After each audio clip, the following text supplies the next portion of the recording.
જય માતાજી મિત્રો. તો મિત્રો આપણે હે ને યુટ્યુબ ની અંદર એક 24 કલાકની ચેલેન્જ વાળો વિડીયો બનાવવાનો, બરોબર? તો તમારે યાર તમારે સપોર્ટની જરૂર હતા, કારણ કે તમારે કોમેન્ટમાં જણાવવાનું હોય કે હું કયો વિડીયો બનાવું 24 કલાકનો, બરોબર? તો ઓપ્શનમાં હે કે 24 કલાક આપણી વરના ગાડી છે, બરોબર? તો આપણી વરના ગાડીમાં 24 કલાક રહેવાનું. પછી બીજો ઓપ્શન હે 24 કલાક ટ્રેક્ટરમાં રહેવાનું. અને ત્રીજો ઓપ્શન હે 24 કલાક જંગલમાં રહેવાનું. અને ચોથો ઓપ્શન હે મિત્રો 24 કલાક આપણે રણમાં રહેવાનું, બરોબર? તો મિત્રો આ 4 ઓપ્શનમાં હે હું પહેલાં કયો વિડીયો બનાવું એ તમારે યાર કોમેન્ટમાં જણાવવાનું, બરોબર?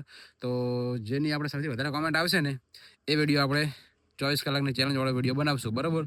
તો યાર ફટાફટ બધા મિત્રો કોમેન્ટ કરો, એટલે આપણે હે ને એક મસ્ત ચેલેન્જ વાળો વિડીયો યુટ્યુબની અંદર બનાવી દઈએ, બરોબર? તો ચાલો ફટાફટ આ વિડીયોમાં કોમેન્ટ કરો બધાને. જય માતાજી. અને આઈડી ફોલો ના કરી હોય તો યાર ફટાફટ આઈડી ફોલો કરી દો. આવા મસ્ત મસ્ત વિડીયો તમને જોવા મળશે આપણી આઈડીમાં. ચાલો, જય માતાજી.